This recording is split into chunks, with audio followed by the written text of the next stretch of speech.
काय झालं आई? तुम्हाला काही हवंय का? स्वयंपाकघरात भांड्यात डोकावणाऱ्या मालतीजींना त्यांची सून स्वातीने विचारले. तेव्हा त्या आश्चर्याने म्हणाल्या, सूनबाई, मी अजून नाश्ताही केला नाही, पण इथे सगळी भांडी रिकामी आहेत. मी चहा नाश्ता करायला स्वयंपाकघरात आले होते, पण इथे काहीही ठेवलेलं नाही. मालतीजींना आश्चर्यचकित होऊन विचारलं. तेव्हा स्वाती म्हणाली, पण आई, आज 1 तारीख आहे, हे तुम्ही विसरला आहात. तुम्हाला घ्यायला मोठा भाऊ आणि वहिनी येतच असतील, म्हणून मला वाटलं की आज तुमचं जेवण तिथेच बनवलं असेल, म्हणूनच मी तुमचा नाश्ता बनवला नाही. आपल्या सुनेचे बोलणे ऐकून मालतीजी स्तब्ध झाल्या आणि आश्चर्याने आपल्या सुनेकडे पाहू लागल्या. मग निर्लज्जतेची हद्द ओलांडत स्वाती म्हणाली, माझ्याकडे एवढ्या आश्चर्याने का बघत आहात आई? तुमची आमच्या घरी राहण्याची वेळ संपली आहे. मी काही चुकीचं तर नाही बोलले ना? हे ऐकून मालतीजी म्हणाल्या, हे बघ सुनबाई, मोठ्या सुनेने मला हे सांगायला फोन केला होता की तिला 2 दिवसांसाठी माहेरी जायचं आहे, तरी ती आता मला 2-3 दिवस तिच्याकडे नाही ठेवू शकत. हे ऐकून स्वाती चांगली संतापली आणि म्हणाली, तुमच्या दोन्ही मुलांनी आणि सुनांनी मिळून ठरवलं होतं की आम्ही तुम्हाला 1-1 महिना करून आमच्याकडे ठेवू. मग महिन्याच्या पहिल्याच दिवशी वहिनींना असं काय झालं जे वहिनीला तिच्या माहेरी जावे लागलं? असेही मला माहीत आहे की हे सर्व त्यांचे डावपेच आहेत, जेणेकरून ती आणखी 2 दिवस तुमच्यापासून मुक्त होऊ शकेल. ठीक आहे, जर तुम्ही 2 दिवसांपेक्षा जास्त दिवस इथे राहिलात तर तुम्ही पुढच्या महिन्यात 3 तारखेलाच इथे परत याल. मोठ्या वहिनीला ही तुम्हाला 2 दिवस जास्त ठेवावे लागेल, स्वाती स्पष्ट शब्दात म्हणाली. हे ऐकून मालतीजींचे डोळे अश्रूंनी भिजले. त्या शांतपणे त्यांच्या खोलीत परतल्या आणि त्यांचे पती सुंदरलालजी यांच्या फोटोसमोर जाऊन बसल्या. ऐकलत तुम्ही? काय म्हणाली तुमची धाकटी सून? आता मी या सगळ्या लोकांवर ओझे झाला आहे. एक जास्तीचा दिवसही ही लोक मला सहन करू शकत नाहीत. जर मोठा मुलगा मला न्यायला आला नाही तर धाकट्या सुनेने मला नाश्ता देण्यासाठीही नकार दिला. इतकं सगळं ऐकून घेण्याआधी देव मला त्याच्याजवळ का नाही बोलावून घेत? बोलता बोलता मालतीजी यांच्या डोळ्यातून अश्रूंच्या धारा वाहू लागल्या आणि मग काही वेळाने आपले अश्रू पुसत म्हणाल्या की आता मी तिच्याकडे जेवणही मागणार नाही. जर तिने स्वतःहून मला जेवण आणून दिले तरच मी जेवेन, नाहीतरी मी उपाशीच राहीन, कारण माझ्याजवळ आता दुसरा काही पर्यायही नाही. असंही उपाशी राहून जास्तीत जास्त मी मरेन, या पलीकडे तर काही होणार नाही ना. इतकं लाचार तर मालतीजींना त्यांचे पती गेल्यानंतरही वाटले नव्हते, जितकं त्यांना आज जाणवत होतं. त्यांना त्यांच्या मुलांच्या आणि सुनेच्या राजवटीत फसवणूक होत असल्याची भावना जाणवत होती. 2 तासानंतर लहान सुनेने मोलकरणीच्या हातून जेवण पाठवले तर पाठवले, पण आता ते जेवण त्यांना भीक दिल्यासारखं वाटत होते. त्या विचार करू लागल्या की असं अपमानास्पद जेवण करण्यापेक्षा उपाशीपोटी मेलेलं किंवा विष पिऊन मेलेलं बरे. बसल्या बसल्या मालतीजी भूतकाळातील गोष्टी आठवू लागल्या. विचार करू लागल्या की मोठ्या मुलाच्या जन्मानंतर 2 वर्षांनी माझ्या दुसऱ्या मुलाचा जन्म झाला. तेव्हा सर्व लोक माझे खूप अभिनंदन करत होते. सगळे लोक सांगत होते की तू खूप भाग्यवान आहेस, 2-2 मुलांकडून खूप सेवा करून घेशील, तुझ्या म्हातारपणी हीच तुला सांभाळतील. ते माझे कौतुक करून थकत नव्हते. पण आता काय झालं? माझं आयुष्य तर नरकापेक्षा कमी राहिलेलं नाही. जोपर्यंत हे जिवंत होते तोपर्यंत माझी मुले आमच्या प्रत्येक गोष्टी ऐकत होते. दोन्ही सुनापैकी एकीचीही हिंमत नव्हती उलट काही बोलण्याची. एक एक काम मला विचारून करायच्या. पण हे जाताच दोन्ही मुलांनी आणि सुनांनी मला न विचारता माझ्या खाण्यापिण्याची आणि माझ्या राहण्याची सुद्धा वाटणी करून घेतली. एकदाही मला विचारण्याचा प्रयत्न केला नाही की माझी इच्छा काय आहे. या लोकांनी त्यांच्या सोयीनुसार माझ्या राहण्याची आणि जेवणाची व्यवस्था केली. अरे, म्हातारी झाली म्हणून काय झालं? शेवटी मी त्यांची आईच आहे ना. भिकारीसारखी अवस्था करून ठेवली आहे माझी या लोकांनी. मालतीजी आपल्या दिवंगत पतीच्या फोटोकडे पाहून डोळ्यातील अश्रू रोखू शकल्या नाहीत. सुंदरलालजी आणि मालतीजी यांनी आपल्या 2 मुलांचे संगोपन करण्यासाठी खूप संघर्ष केला होता. त्या दोघांनीही मुलांच्या संगोपनात कोणतीही कसर सोडली नव्हती. सुंदरलालजी सरकारी नोकरी होती, पण मुलांचे शिक्षण, शाळेची फी, आईवडिलांची औषधे असा सर्व खर्च भागवण्यासाठी त्यांचा संपूर्ण महिन्याचा पगार सहज निघून जात होता. त्यामुळेच घरातील कामे केल्यानंतर मालतीजी शिलाईचे काम करत होत्या. शिवाय लोकरीचे कपडे बनवून दुकानात पुरवत होत्या, ज्यामुळे त्यांची काही प्रमाणात बचत होऊ लागली. पण जेव्हा दोन्ही मुले मोठे झाले तेव्हा त्यांनी त्यांच्या इज्जतीचा धाक दाखवून मालतीजींना हे काम करण्यास नकार दिला. तेव्हा मालतीजींनीही कोणताही विरोध न करता त्यांचे म्हणणे मान्य केले होते. सुंदरलालजी आणि मालतीजी यांनी खूप मेहनत घेऊन हे मोठे घर बांधले होते. त्यानंतर दोन्ही मुलांनीही शिक्षण पूर्ण केले. आज दोघेही चांगली नोकरी करू लागले. सुंदरलालजींनी आपल्या 2 मुलांचे मुकेश आणि राकेश यांचे लग्न मोठ्या उत्साहात आयोजित केले होते. त्यांची दोन्ही मुलं आणि सुना त्यांचा पूर्ण आदर करत होते. पण कोरोनाच्या काळात सुंदरलालजी अचानक हे जग सोडून गेले. त्यानंतर घराचा पूर्ण कायापालट झाला होता. दोन्ही मुलं जी राम लक्ष्मणासारखी राहत होती आता भांडू लागली होती. सुंदरलालजी आणि मालतीजी यांनी मोठ्या महत्त्वाकांक्षेने बांधलेले घर आता 2 तुकड्यात विभागले गेले होते आणि 2 स्वतंत्र घरामध्ये रूपांतरित झाले होते. घराचे तुकडे झाल्याने मालतीजींच्या हृदयाचे हजारो तुकडे झाले होते. त्यांच्या घराला, ज्याला समोर आणि मागे 2 दरवाजे असायचे, त्या घराच्या मध्यभागी भिंत उभी राहिली होती. पुढचा भाग मोठ्या मुलाकडे आणि मागचा भाग धाकट्या मुलाकडे गेला. घरात येण्या जाण्याचे मार्गही वेगळे झाले. फाळणी इथेच थांबली नाही तर मालतीजींनाही न विचारता दोन्ही मुलांनी आणि सुनांनी त्यांनाही वाटून टाकले आणि प्रत्येकाने मालतीजींना महिन्याभर ठेवण्याचा निर्णय घेतला.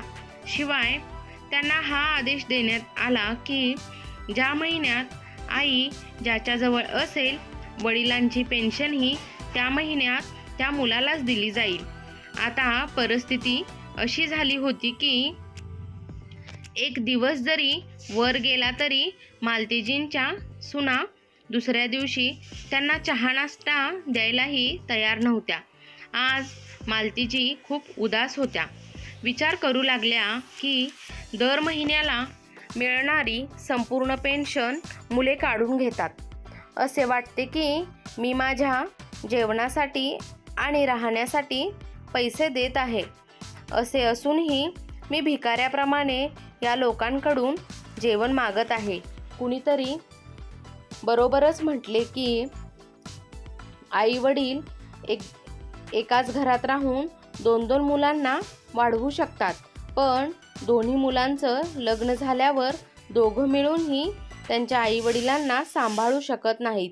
आता मालतीजी आपला मोठा मुलगा आणि सून यांच्या घरी आल्या होत्या, पण इथेही त्यांचं दुःख दूर करायला कोणी नव्हतं.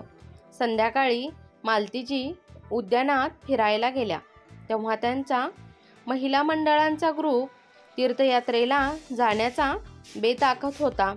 मालतीजी, तुम्ही पण आमच्यासोबत या, सुषमाजी म्हणाल्या. तेव्हा त्यांचे बोलणे ऐकून मालतीजींना वाटले की कोणीतरी त्यांच्या मनातील भावना बोलून दाखवल्या आहेत. काही दिवसापूर्वी तिने तीर्थयात्रेला जाण्याची इच्छा आपल्या धाकट्या मुलाकडे व्यक्त केली होती. तेव्हा खूप खर्च येईल असे म्हणत त्यांच्या धाकट्या मुलाने त्यांच्या यात्रेचा विषय पुढे ढकलला होता. जड अंतकरणाने त्यांनी जाण्याचा कार्यक्रम रद्द केला होता. पण यावेळी महिला मंडळांचा कार्यक्रम तयार होत असताना पाहून मालतीजी स्वतःला रोखू शकल्या नाहीत आणि त्या त्याच्या मैत्रिणींना म्हणाल्या, सुषमा, अनेक वर्षापासून मलाही तीर्थयात्रेला जायचे होते, पण कधी संधी मिळाली नाही ग. मी माझा मोठा मुलगा मुकेशशी याबद्दल बोलेन आणि नंतर तुम्हाला सांगेन. पण घरी येऊन आपल्या मुलाशी बोलल्यावर मोठ्या मुलाकडून जे उत्तर त्यांना मिळाले त्याची त्यांनी कल्पनाही केली नव्हती. आई, तू किती फालतू खर्च करतेस, किती फालतू आयडिया आहे ही तुझ्या मैत्रिणींची.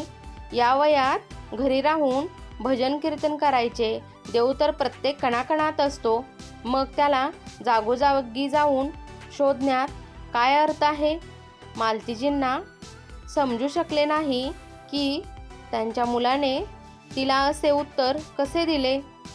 त्या विचार करू लागल्या की तो मुकेशच होता जो येता जाता तिच्याकडून कोणत्या ना कोणत्या कारणाने पैसे मागायचा.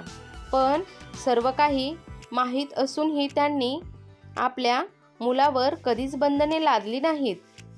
आणि आज जेव्हा त्यांनी त्यांच्याकडून काही पैसे मागण्याचा प्रयत्न केला तेव्हा तो निरर्थक बहाणा करत होता. मालतीजींना मुकेशच्या बोलण्याचे काहीच उत्तर दिलं नाही. त्या गप्प राहून तिथून निघून गेल्या. दुसऱ्या दिवशी सकाळी मालतीजी मंदिरात गेल्या होत्या. तेव्हा त्यांची मैत्रीण सुषमाही मंदिरात आली होती. मालतीजींना पाहून ती म्हणाली, अरे मालती, तू आम्हा सर्वांसोबत तीर्थयात्रेच्या प्रवासाला येत आहेस ना. त्यावर मालतीजी थोडीशी खजील झाली आणि मग आपलं दुःख लपवत ती मंद हसत म्हणाली, अरे नाही सुषमा, यावेळी काही महत्त्वाचे काम आले आहे आणि माझा मुलगा आणि सून यांचाही कुठेतरी जाण्याचा प्लॅन आहे, त्यामुळे मी जाऊ शकणार नाही. पुढच्या वेळी नक्की येईन.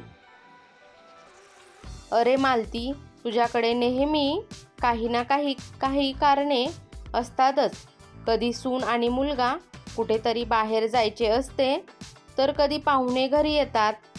स्पष्टपणे का नाही सांगत की तुला आमच्यासोबत फिरायला आवडत नाही ते.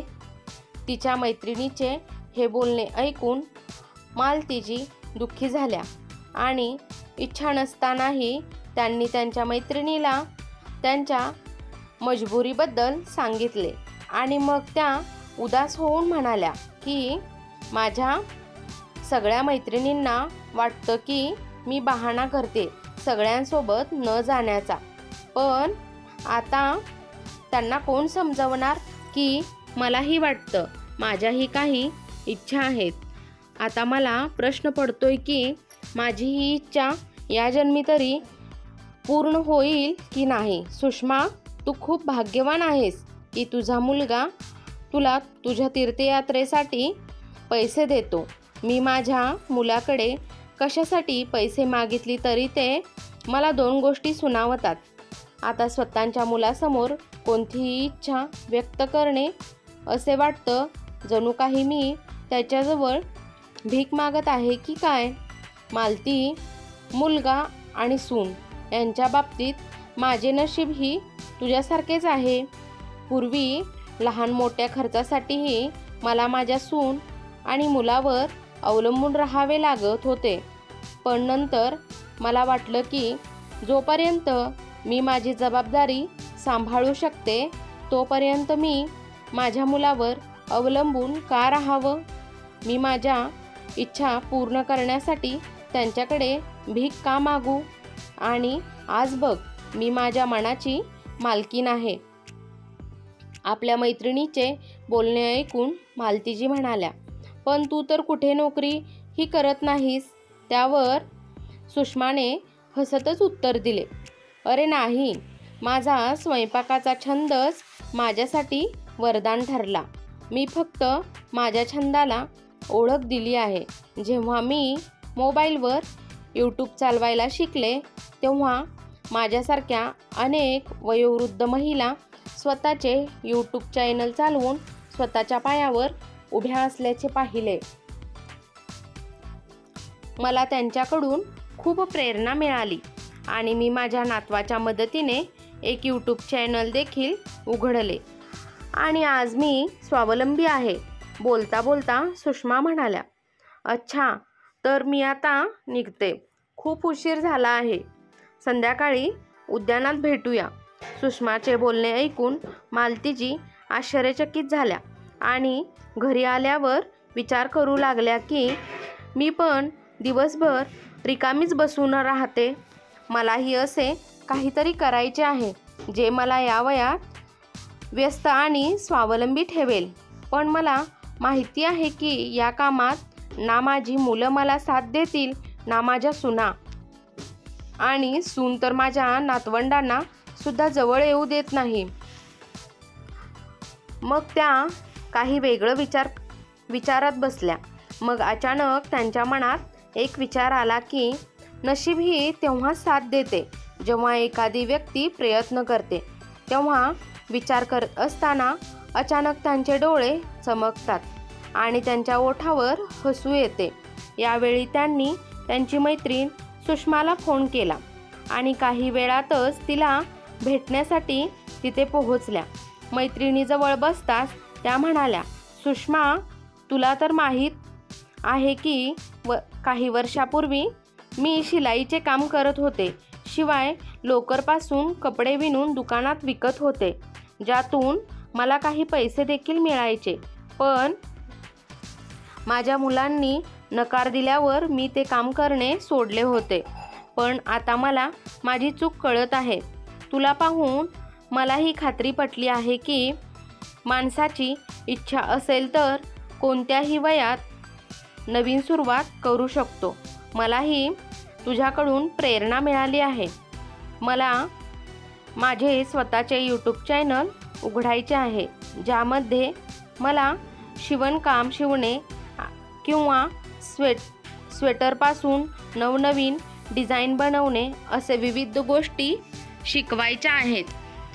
मला याचा अनुभव पण आहे, पण व्हिडिओ बनवण्याशी संबंधित ज्ञान आणि उपकरणे नाहीत. या कामात तू मला मदत करशील का?" मालतीजींचे बोलणे ऐकून सुषमा हसतच म्हणाली, "अरे, यात विचारण्यासारखे काय आहे? हे काम तू आजपासूनच, मी तर म्हणते आत्तापासूनच सुरू कर. माझ्याकडे चांगल्या दर्जाच्या मोबाईलपासून रिंग लाईटपर्यंत सर्व उपकरणे उपलब्ध आहेत.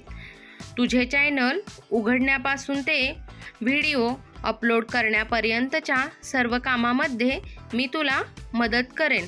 मग काय, मालतीजी दुसऱ्या दिवशी सकाळीच त्यांची मैत्रीण सुषमा यांच्या घरी पोहोचल्या.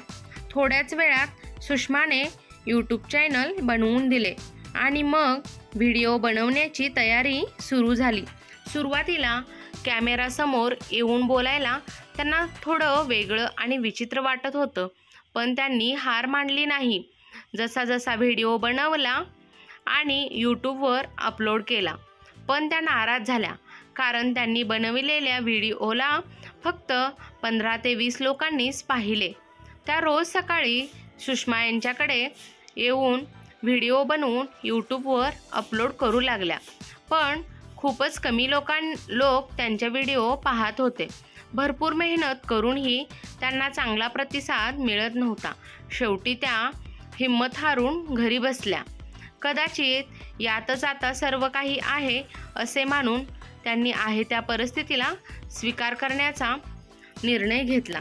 पण त्यानंतर एका आठवड्यानंतर मालतीजी यांना सुषमाजी यांचा फोन आला आणि त्यांनी मालतीजीला जे काही सांगितले ते ऐकून मालतीजी यांना स्वतःच्या कानावर विश्वास बसला नाही. त्यांच्या आनंदाला पारावार उरला नाही. सुषमाजी यांनी सांगितले की मालतीजी यांचा एक व्हिडिओ व्हायरल झाला आहे, ज्याला आतापर्यंत 25 लाख लोकांनी पाहिला आहे. आज मालतीजी यांना एक नवीन आशेचा किरण दिसू लागला होता.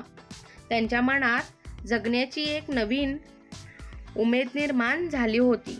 त्यांच्यातील आत्मविश्वास आता वाढला होता आणि त्यांनी पुन्हा जोमाने आत्मविश्वासाने व्हिडिओ बनविण्यास सुरुवात केली. आणि मग त्यानंतर त्यांचा एकामागून एक व्हिडिओ व्हायरल होत गेला. आता त्यांना त्यांची इच्छा पूर्ण करण्याची वेळोवेळी संधी मिळत होती. शिवाय स्वतःच्या कामाला, मेहनतीला एक नवीन ओळखही मिळाली. 2 महिन्याच्या आतच त्यांच्याकडे त्यांची पहिली पेमेंट आली. आतापर्यंत त्या व्हिडिओ बनविण्यापासून व्हिडिओ एडिट करण्यापर्यंत सर्व गोष्टी स्वतः करू लागल्या होत्या. पहिली पेमेंट येताच त्यांनी सर्वात आधी स्वतःसाठी एक चांगला कॅमेरा असलेला मोबाईल आणि काही महत्त्वाचे साहित्य विकत घेतले. जेव्हा हे सामान घेऊन त्यांच्या घरी पोहोचल्या आणि त्यांच्या खोलीत ठेवू लागल्या, तेव्हा त्यांची मोठी सून ज्योती हैराण होऊन कधी त्यांच्याकडे तर कधी सामानाकडे पाहू लागली. परंतु मालतीजी यांनी आपल्या सुनेची पर्वा न करता व्हिडिओ बनवण्यासाठी तयारी करू लागल्या. पण त्यांच्या सुनेला हे सर्व पाहून सर्व गोष्टी लक्षात आल्या होत्या. ज्योती मोठ्याने ओरडू लागली की अच्छा, तर सकाळ संध्याकाळ याच कामासाठी तुम्ही बाहेर जात होत्या, तर हे सगळं सुरू करण्याआधी तुम्ही आम्हाला एकदाही विचारणं तुम्हाला गरजेचे वाटले नाही का? मोठ्या सुनेचे बोलणे ऐकून मालतीजी यांना राग तर खूपच आला होता. पण त्यांनी सगळ्या गोष्टींकडे दुर्लक्ष करत आपल्या खोलीचा दरवाजा बंद केला आणि व्हिडिओ बनवू लागल्या. तिकडे धाकटी सून जेव्हा तिच्या मैत्रिणीसोबत किटी पार्टीमध्ये गेली होती, तेव्हा तिच्या मैत्रिणी तिला सांगू लागल्या की अरे स्वाती, तुझी सासू तर यूट्यूबवर खूप धमाल करत आहे. हे ऐकून स्वातीला आश्चर्य तर वाटलेच, पण त्यासोबत ती हैराणही झाली.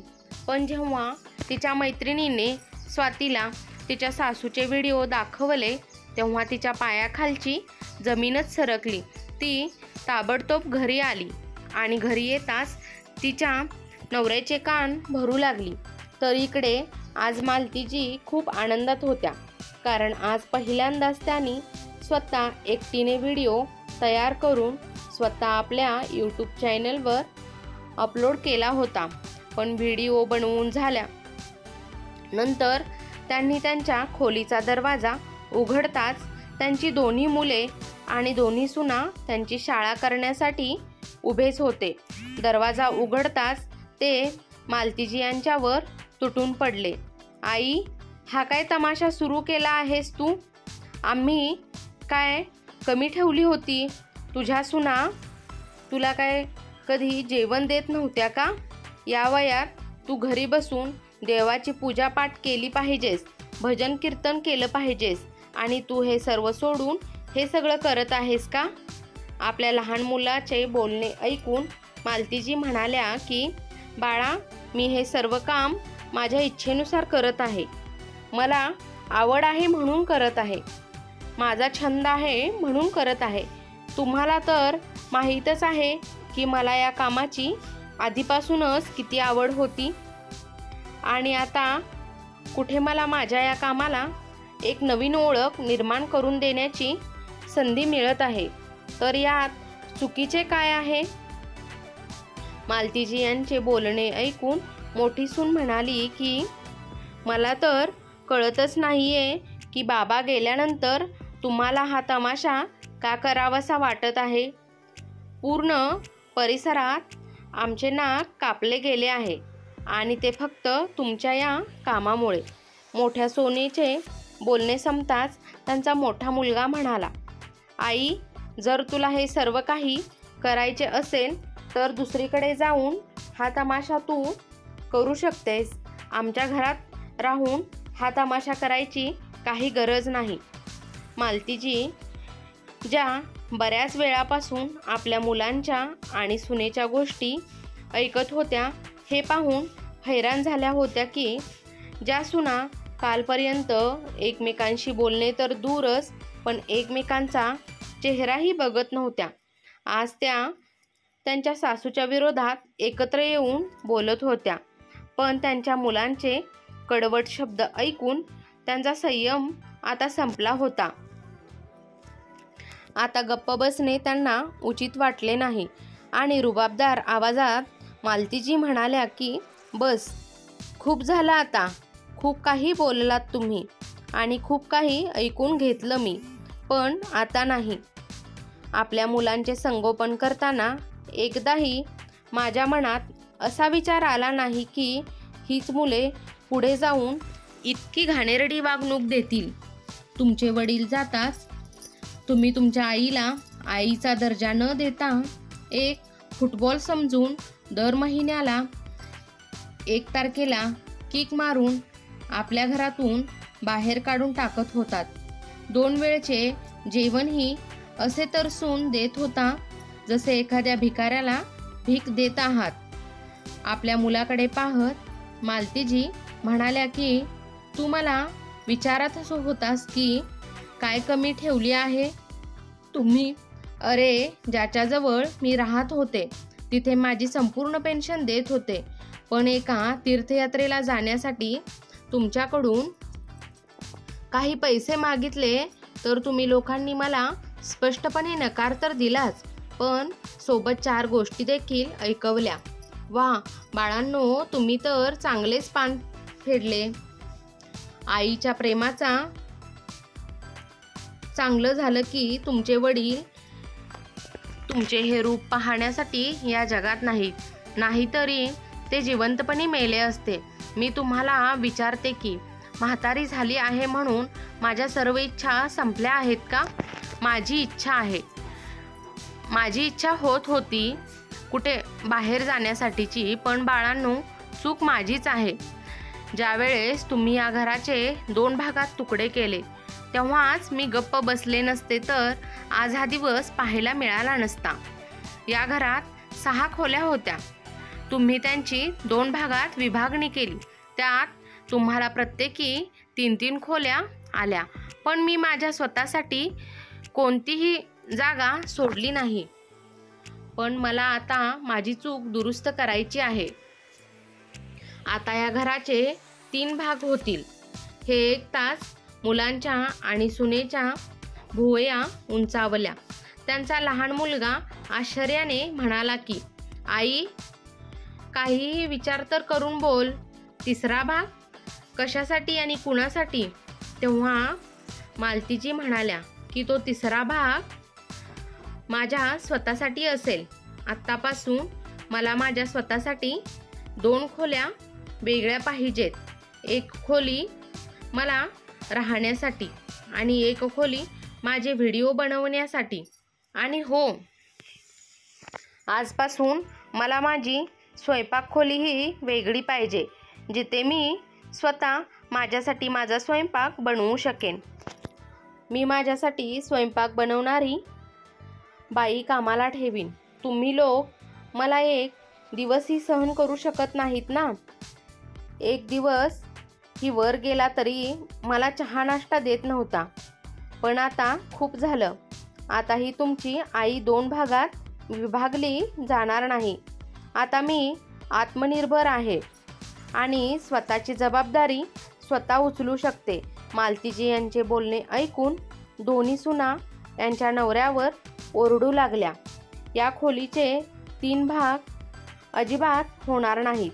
आम्ही फक्त 2 खोल्यामध्ये अजिबात राहणार नाहीत. दोन्ही मुले काही बोलण्याआधीच मालतीजी त्यांना म्हणाल्या की आभार माना की मी तुमच्याकडून खोलीचे भाडे मागत नाहीये. जर तुम्हाला माझे म्हणणे मान्य नसेल तर ठीक आहे, तुम्ही तुमचा बंदोबस्त दुसरीकडे कुठेही करू शकता. आणि हो, आजपासून मी माझा स्वतःचा खर्च स्वतः करणार आहे, त्यामुळे मला माझ्या आयुष्यात कुणाचाही हस्तक्षेप नको आहे.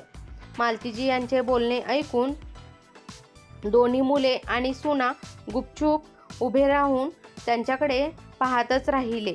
त्या सगळ्यांना विश्वास बसत नव्हता की त्यांच्या आईमध्ये इतका आत्मविश्वास आला तरी कुठून. परंतु आता त्यांच्याकडे ना प्रश्न विचारण्याचा अधिकार होता, ना उत्तर मिळण्याची उमेद. कथा आवडल्यास चॅनलला लाईक, शेअर, सबस्क्राईब नक्की करा. धन्यवाद.